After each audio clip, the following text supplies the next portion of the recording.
Oke, kembali lagi bersama Senjing ya.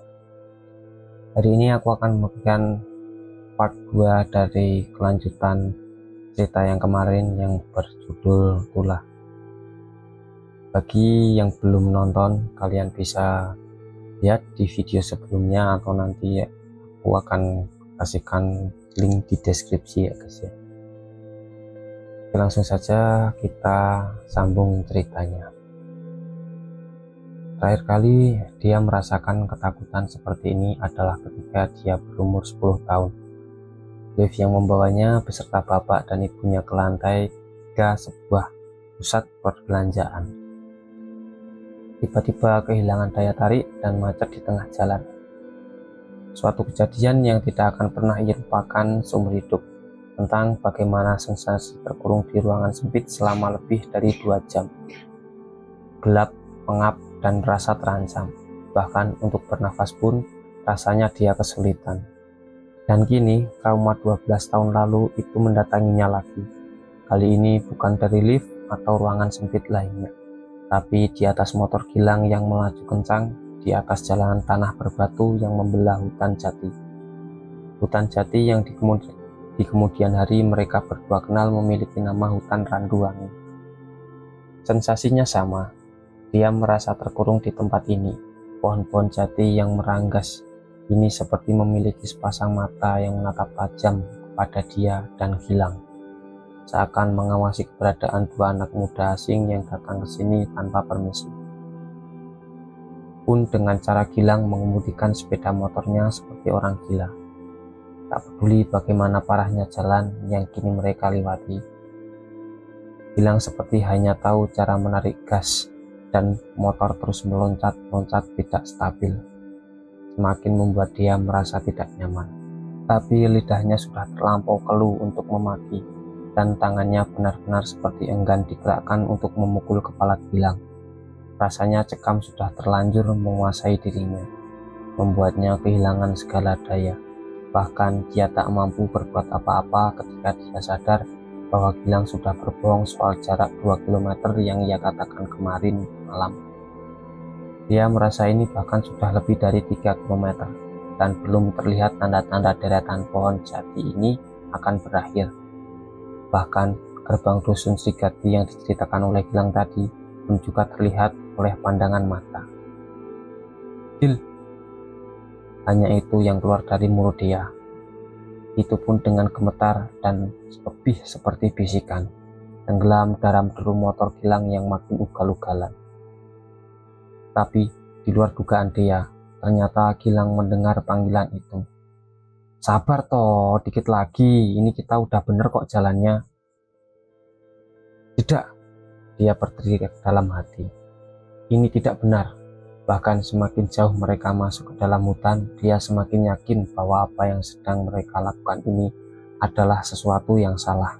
Apalagi sejak masuk tadi, tak sekalipun mereka berpapasan atau berbarungan dengan motor lain. Tak satu pun, walau hanya sekedar orang mencari rumput. Tiba-tiba, dia merasa rindu akan suasana markas KKN mereka di Jati Asih. Saat ini dia merasa tersesat, ketakutan, dan takut tak bisa lagi kembali. Tubuhnya lemas dan makin lemas. Nyaris saja dia kehilangan kesadaran sepenuhnya. Andai Gilang tak memanggil namanya.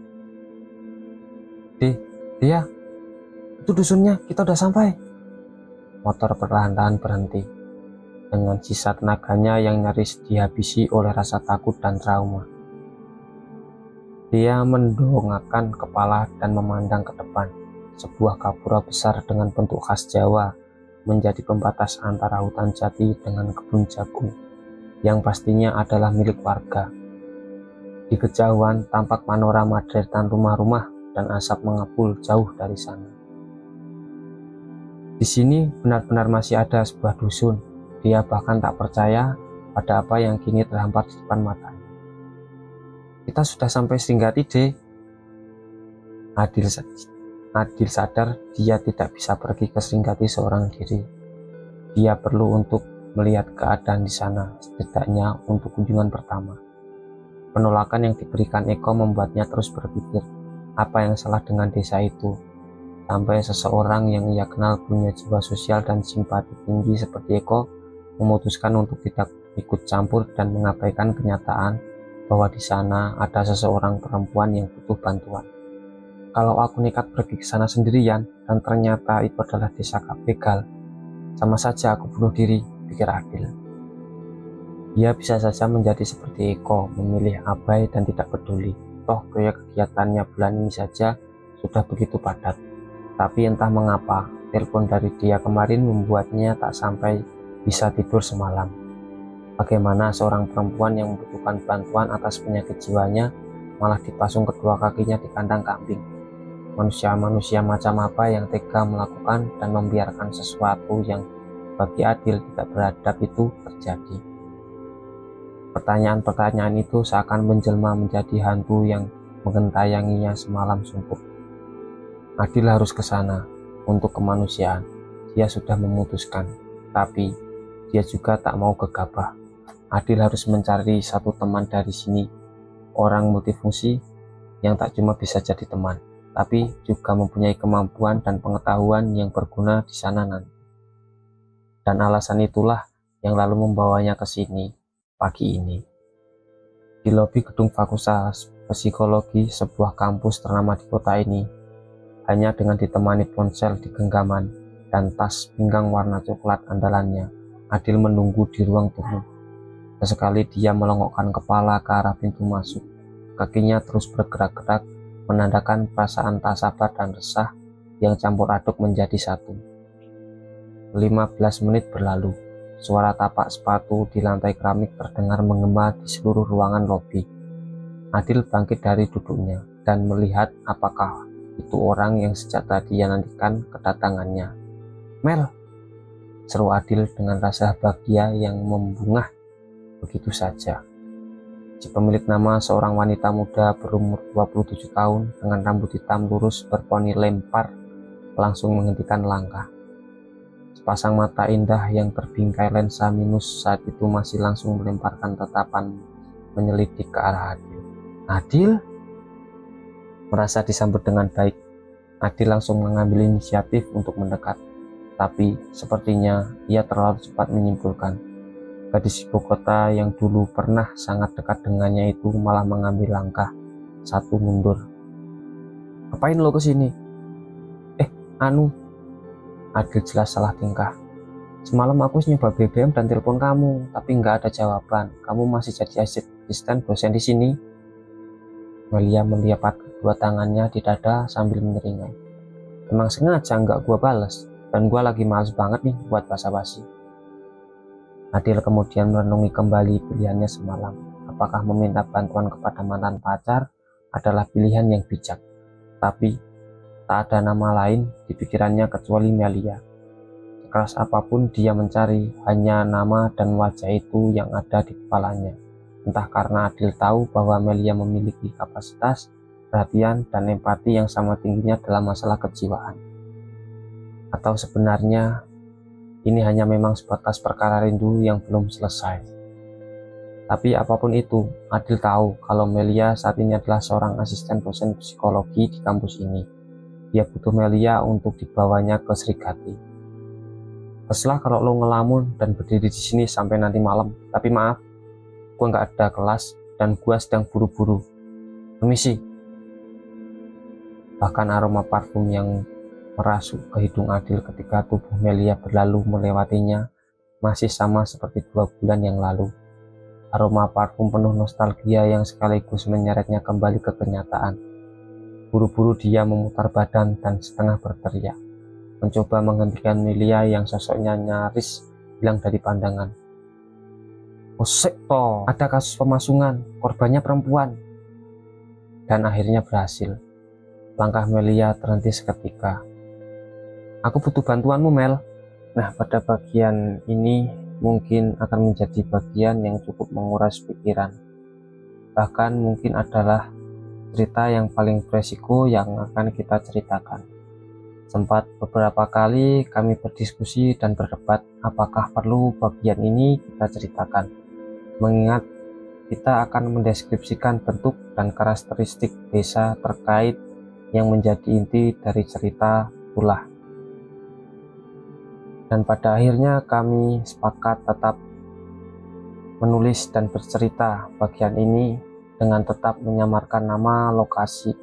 Tapi kemiripan antara deskripsi di cerita dengan aslinya mencapai 70%. Jadi mohon kebijaksanaan akan semua jika nanti ada yang merasa familiar dengan desa yang dimaksud, mohon kebijaksanaannya untuk tetap menjaga rahasia demi kenyamanan bersama dan kelangsungan cerita ini.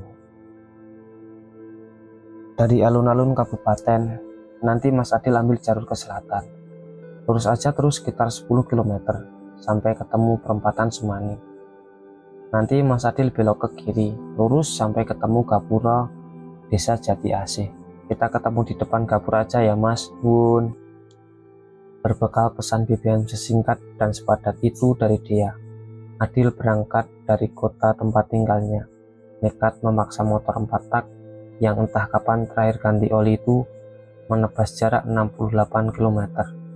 Lebih nekatnya lagi, dia membawa seorang perempuan yang sejak tadi tak bicara sepatah kata pun, kecuali, "Jangan besar kepala lu, gue ikut cuman buat lihat kondisi korban," gas Melia dengan ketus ketika tadi Adi menjemputnya di depan rumah kos mantan pacarnya itu. Dan yang selanjutnya terjadi adalah sebuah perjalanan panjang yang penuh kebisuan menuju jauh ke selatan. Si penumpang tak jua bicara. Adil pun jadi segan untuk membuka satu bahan obrolan. Mau menyuruh Melia pegangan karena jalan yang telah dilewati bergelombang, takut kurang ajar. Mau menawari makan siang, takut juga dianggap melakukan manuver pendekatan. Ya, semuanya jadi serba salah. Inilah jadi cowok, dimana-mana selalu salah di depan cewek. Jadi daripada dia kena semprot lagi, Adil lebih pilih menikmati pemandangan di sepanjang jalan sambil sesekali membiarkan pikirannya melayang, menebak-nebak masalah apa yang lagi akan dihadapinya nanti. Seorang perempuan yang diduga memiliki gangguan jiwa pasung di sebuah kandang kambing. Kenapa? Apakah keluarganya tak punya cukup biaya? Atau kan perangkat desanya kan kurang tanggap untuk segera menghubungi pihak-pihak terkait yang setidaknya bisa membawa si perempuan ke tempat dengan penanganan yang lebih layak. Tapi bukan itu yang paling mengganggu Adil. Penolakan dari Eko lah yang masih menjadi tanda tanya. Adil sangat mengenal Eko. Anak itu adalah sesosok yang selalu berada di garda paling depan di organisasi. Setiap kali mendengar ada orang yang membutuhkan bantuan, 10 tahun saling kenal, saling bahu-membahu dalam kegiatan kemanusiaan. Dan baru sekali ini Eko memberinya penolakan. Bukan karena kasusnya, bukan pula karena kesibukannya. Tapi karena mendengar dia nama desanya, Sri Gati. Ada apakah sebenarnya dengan desa itu? "Belok kiri, hei!" Teriakan Melia yang dibarengi dengan pukulan keras di punggungnya membuat Adil kembali berkesadaran, dan kini motor yang dikemudikannya telah berada di tepat depan sebuah perempatan dengan sebuah papan penunjuk arah yang berdiri di sisi kiri. Jati Asih masih 8 km lagi. Dengan segera Adil langsung membelokkan arah sepeda motornya ke kiri tanpa mempedulikan Melia di belakang yang terus-terusan menggumam dengan sebal. Jika berdasar pada BBM dia, maka Adil tinggal mengikuti jalan ini saja sampai ketemu dengan Gapura Desa Jati Asih. Tapi semakin jauh mereka meninggalkan perempatan Semani, rumah pemukiman warga tampak semakin jarang pula. Walaupun jalanan masih cukup ramai oleh lalu lalang, tapi Adil tidak dapat memungkiri kalau ada sesuatu yang mengganggu perasaannya. Adil banyak hal yang berputar-putar, dan satu-satunya cara agar semua itu hilang adalah segera sampai ke Jati Asih dan bertemu dengan teman adiknya yang bernama Dea itu. Mungkin separuh perjalanan sudah mereka lalui. Pemukiman warga semakin jarang terlihat. Begitupun jalanan yang awalnya di aspal halus kini mulai bergelombang dan banyak lubang di sana sini. Dil. Melia membisik. "Perasaan gua kok gak enak ya?" Harusnya Adil bahagia karena di sepanjang perjalanan dari kota situ sampai sekarang baru kali ini Melia berbicara dengan nada yang tidak ketus. Tapi tidak, Adil malah dibuat makin cemas karenanya. Apaan sih Mel? Hanya itu yang bisa Adil katakan untuk berusaha menenangkan mantan kekasihnya itu, tanpa mengakui bahwa perasaan dan firasat tidak enak itu juga Adil rasakan. Bahkan sejak sebelum mereka berdua berangkat hari ini. Dari kejauhan gerbang desa yang mungkin menjadi titik pertemuan itu mulai terlihat dan semakin dekat. Adil makin yakin bahwa mereka berdua telah sampai tujuan. Selamat datang di Desa Jati Asih. Tulisan itu terukir melengkung di atas gapura, dan tepat di bawahnya berdiri dua orang anak muda seumuran adiknya Adil yang dari gestur mereka tampak sama cemasnya. Tangan keduanya dimasukkan ke dalam saku alma mater dan kemudian motor Adil mendekat. Mereka segera berlari menghampiri mereka.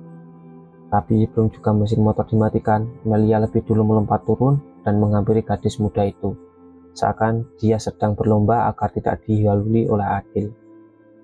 "Dea, saya Melia, temannya Adil. Jadi, di mana gadis yang dipasung itu? Bisa kita ke sana sekarang?" Dia hanya diam.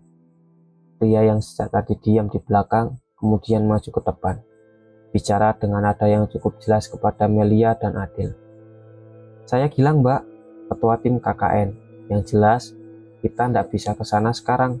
Kita harus cari jalan memutar lewat hutan buat bisa masuk ke dusun itu." "Maksudnya?" Adil turun dari motor dan mendekat ke arah mereka bertiga.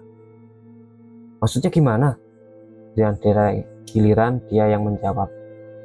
"Kita harus masuk ke Srigati dengan sembunyi-sembunyi. Tapi sebaiknya Mas Adil dan Mbak Melia dengar dulu cerita kami. Ada banyak yang harus Mas Adil dan Mbak Melia ketahui tentang Srigati dan tentang kesalahan yang kami berdua lakukan."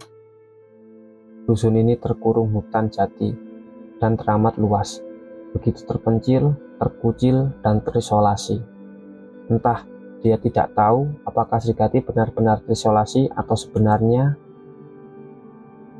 dusun inilah yang mengisolasi diri dari dunia luar. Bahkan ketika motor Gilang berhenti tepat di depan gerbang masuknya, dia seakan-akan tak percaya kalau masih ada pemukiman penduduk di tengah hutan jati. Apalagi dengan jalan sempit berbatu seperti itu sebagai satu-satunya jalan akses untuk keluar masuk. Dia tak bisa membayangkan bagaimana kala hujan turun, bagaimana warganya beraktivitas atau setidak-tidaknya menjalankan roda perekonomian mereka. Tarikan gas Gilang sedikit mengendor ketika motor mereka masuk melewati gerbang desa yang tampak begitu lapuk dan seakan sama sekali tidak terawat. Cat warna merahnya sudah mengelupas di sana-sini, dan bahkan bentuknya tak lagi tegap berdiri. Sudah tampak sedikit miring dan bahkan sepertinya hanya butuh sedikit hembusan angin untuk membuatnya roboh. "Ini kita mau kemana, Gil?" Dia mulai cemas. Ketakutannya pada deretan pohon jati yang rangkas tadi memang sudah berlalu, namun kini digantikan dengan perasaan yang lain, rasa terancam. Entah mengapa, Srigati seakan membuatnya merasa terancam, membuat hatinya terus berdegup kencang. "Udah, kamu diam saja. Nanti kalau tidak ditanyai nggak usah ngomong apa-apa." Motor terus melaju. Gerbang desa makin jauh tertinggal di belakang. Dia mencoba mengalihkan rasa cemasnya dengan memasang mata dan memperhatikan pemandangan sekitar. Dan ini yang dia ingat. Tepat setelah masuk melewati gerbang desa, jalanan tanah langsung berganti dengan jalanan yang diplester dengan semen.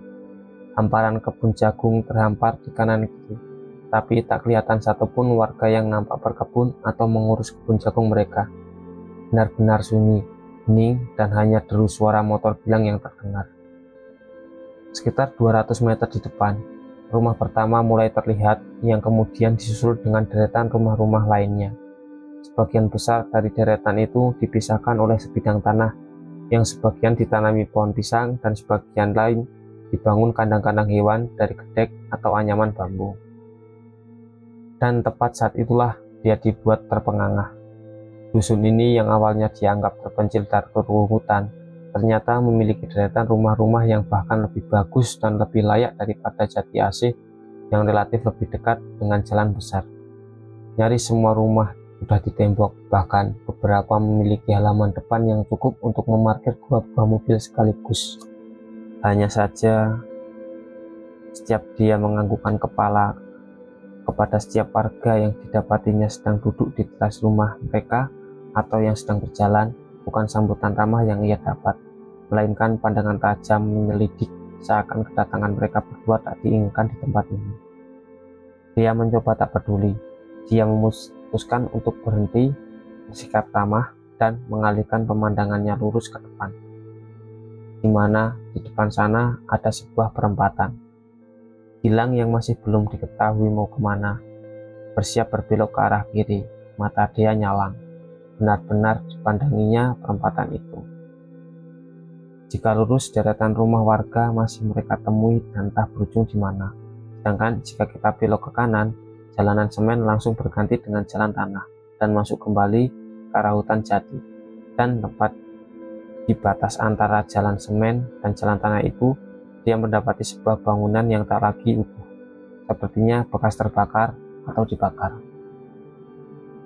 Motor mereka kini sepenuhnya berbelok ke kiri, tapi pandangan dia masih tertahan di batas antara pemukiman dan hutan jati yang sedemikian lebarnya. Perhatiannya tersedot sepenuhnya di satu titik, di mana bekas bangunan itu berdiri.